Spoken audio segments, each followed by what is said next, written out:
Okay, the title of my talk has changed.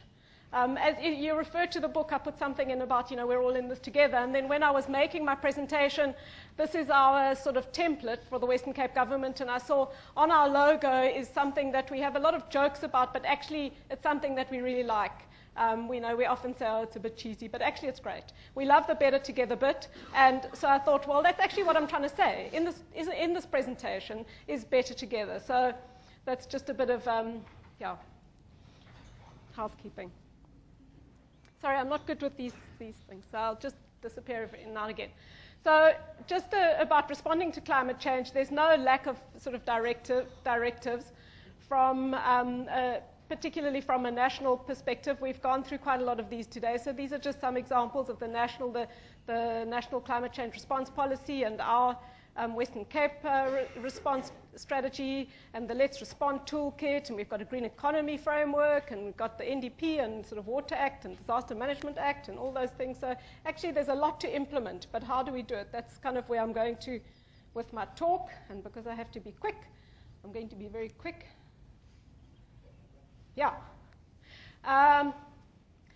So just so that you know where I'm coming from, I'm just put this one in. So this is kind of looking at what is province's role. So this is my interpretation of province's role, is to mainstream climate change into our own organization, so into provincial government, to support the municipalities, and that's the district and the local municipalities to do the same, to mainstream and implement the National Climate Change Response Policy, to do information, research, and decision support to support not only our own organization, but the districts and the municipalities as well. So you're kind of getting the idea. To interface between the national and the local, we have this fantastic position where we're able to, I think it's really a privileged position to be at the provincial level, where you're able to work sort of from the national all the way through to the local. I really love it. And then monitoring and evaluation. I spoke a bit about this in the panel discussion this morning, but to sort of seek ways to find evidence of how things are changing at the local level and make sure that that gets all the way through into some kind of cohesive and comprehensive M&E framework at the national level. So it's also a part of what we see as our role. Okay. That's it. Necessity, the mother of invention. I spoke a bit about that this morning as well. I'm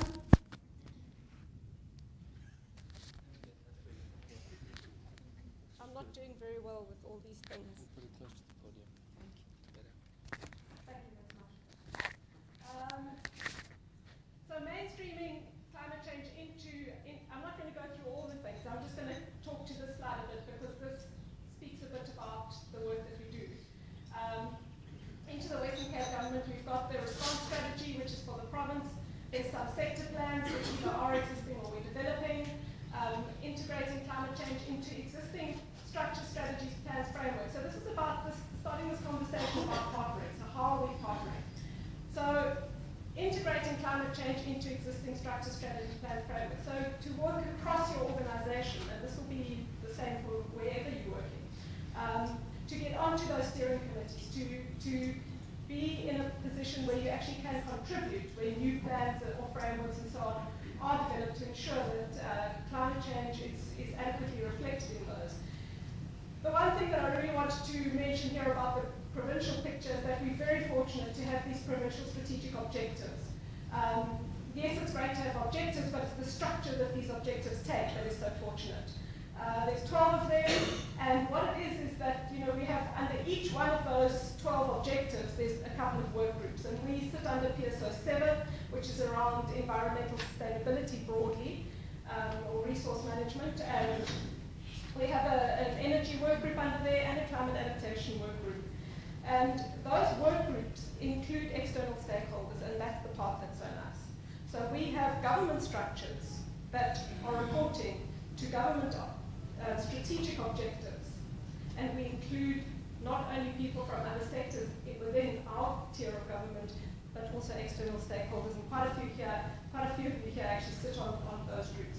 So that is a very nice thing that we have and works really well.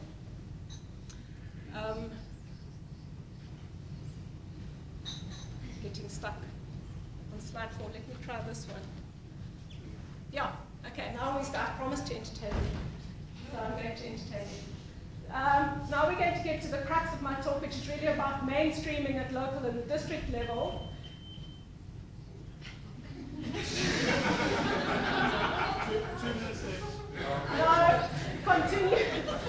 So looking at this, supporting this process of continuous ongoing sort of adapting world. So it's not like it's a once-off thing with some of the other things that you do where you can devise a plan and walk away. So it's just this journey that you're walking. We've got limited capacity, I've spoken about that, and if we think we've got limited capacity at the provincial level, there's even more limited capacity at the local and the district level. They often don't even have an environmental manager. So it's people doing multiple functions, serving multiple functions, trying to pull the stuff in. So really, this, and my last point there speaks to very much what Karen was speaking about this morning. Because to a large degree, it's a process of change management and transformation. My husband works as a change manager. They need to change the way that they do things, and that's that change management transformation component that Karen was talking about that is really difficult. It's not a fast process. It takes a lot of relationship building, etc. So I just thought I'd put that in because I thought you'd all be asleep by then. It was my little 80s retro video. Okay, now I'm going to talk about the case study, which is biography. And you know, you've all heard me talk about this, and I promise maybe I won't talk about it again. So, and I was thinking, how can I started doing it in PowerPoint, and I just got one of these things with lines all over and circles and words, and it just looked so boring and dreadful. And it was not. So I started drawing these little stick figures, and I was very pleased when Bruce put his presentation up, and he also had stick figures. I thought, oh, sure. Okay. So a process like this started off with the Western Cape government having this climate change municipal support program. And we said, okay, we sent out these letters, who wants to be involved, because you know, we don't have a have-to mandate, it's a willing, we have to work with the willing. And we got some responses, and one of those was Bagrafia Municipality, which is in the West Coast District. It's around Piketberg, for those of you who don't know where it is. And they said, great, we want to work with you, and off I went. So that's just, so we started working around the development of a Bagrafia adaptation plan. And we identified a champion, and that was Tracy, because we said to the municipality, we'll only work with you if you identify a champion, because we're not going to do all the work, and Tracy, there she is. And so we started, and CSAG came along, and they said, oh, you know, this whole question of, you know, how do we talk to users, and how do users talk to us, and how do we address this whole thing of climate information? You know, we'd love to. And I was like, yeah, no, really, like, I agree. So CSAG said, okay, cool, we'll come along. I was like, great, excellent. So now I've got myself a bunch of climate scientists come along, that's great. Then Gina came along, and she said, you know, me and my friend Emma from the CSIR, we've got this little proposal, we've got this like tiny little bit of money, it doesn't go very far, but you know, it can go really far if we partner with you, because then, you know, it's like great. So, you know, we adaptation specialists, climate scientists, da da da da, and I was like, wow, I'm going to have Emma Archer and Gina Zirfok will come with me. Whoa, whoa, whoa. Cool. So I really felt like at this point I felt like I was really scoring, so it's great. I was a little bit concerned about how the Bagrafia municipality was going to handle me rocking up with all these academics, and that it was going to be too academic, and you know, they were going to be overwhelmed. But I was far too excited to stop it, so off we went. So we went to do a presentation.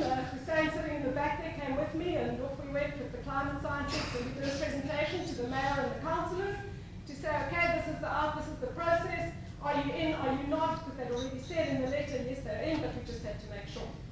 We needed commitment. No, they're very keen. They game excellent. Okay, cool. Municipal manager, she's a real goer.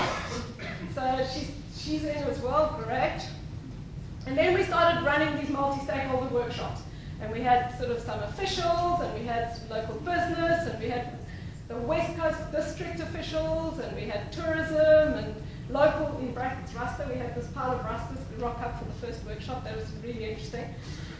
Cape Nature, and I've left some off because I ran out of time. I got distracted last night with the Kretcher arrest. But anyway.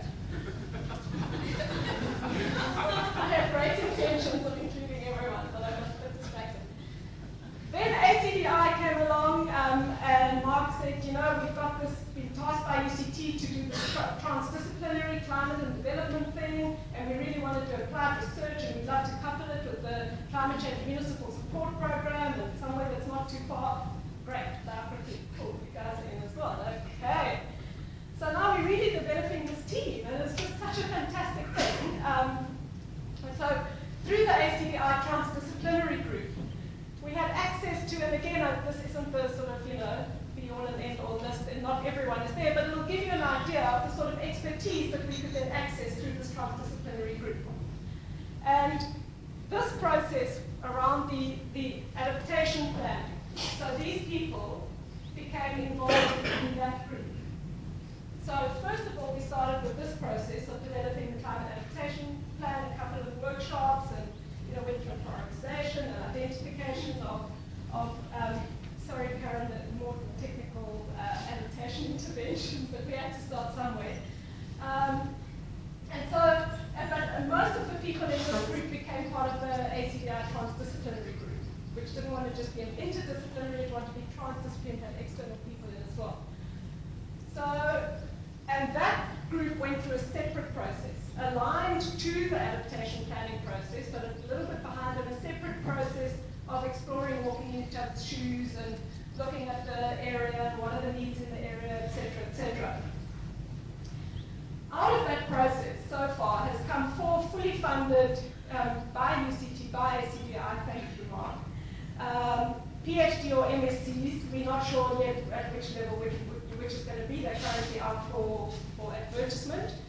And those PhDs fully support the work that's come out of the adaptation plan. So that is such a score that now we actually have an adaptation plan that has been, the adaptation interventions in that plan have been included in the IDP. We were just in time. We kind of skidded in as the door was closing and got all those adaptation interventions into the IDP, and that IDP was adopted. So the bad news is none of them are funded yet, but we're working on that. So one step at a time, which is really great. There are other things that have come out of this whole bigger group now, this transdisciplinary group. BRIP is the Berg River Improvement Program, which is something that's come out of the Western Cape government, but is bringing, we're trying to pull all these things together. EMG has been working in the area at a very local level around climate adaptation stuff to bring that in. There's work happening around the IDZ in Saldanha Bay, around scenarios and resource. That's more about sort of resource constraints and water and those sorts of things. Agricultural sector framework we're doing. And Green Cape has got a bigger body of work around sort of scenarios in Saldanha again. So there's a lot of things that are starting to make this bigger picture in biography. And it's absolutely fantastic. And it all started off with just one thing. So we don't know really how to do all this stuff. We don't know, we can't sort of write a policy and say this is how we're going to partner. But you have to be a kind of a bit opportunistic and a bit flexible.